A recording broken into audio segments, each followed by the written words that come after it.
I am here today because a lady, Catholic Polish lady by the name of Bronislawa Kurpi, stood up to say no.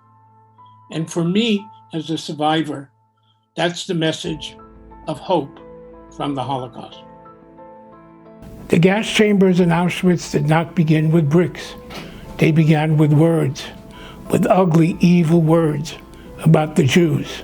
And from those words, crematoria were built.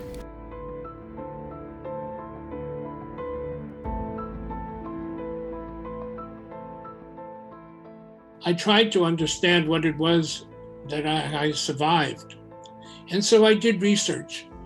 And in the process of doing research on the Holocaust, I came across diaries, notes left by victims who perished.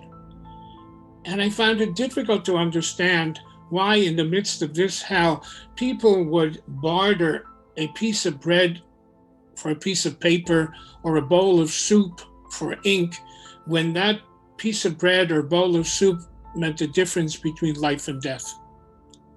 And I turned to my father, of blessed memory, who was a Holocaust survivor and a historian, and I asked him why.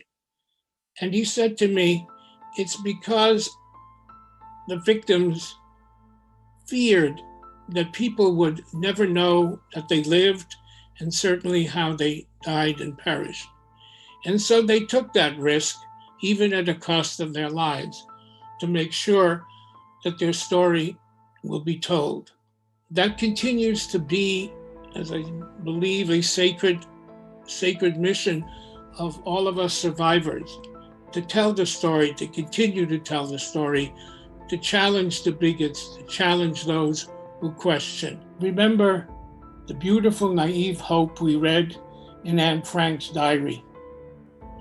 I guess that false hope is best expressed in the words engraved in the walls of a bunker in Berlin where Jews were hiding, where we found the words, I believe in the sun when it does not shine.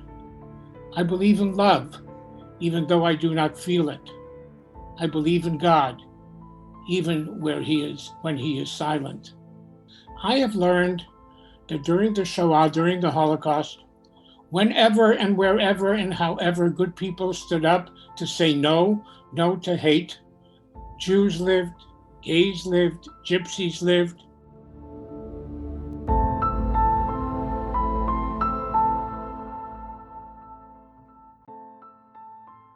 As a survivor, I know firsthand what it means to continue, what it means to have strength and resilience as a survivor, to build a meaningful life, to raise families, to contribute to society, to connect Israel and the Jewish people.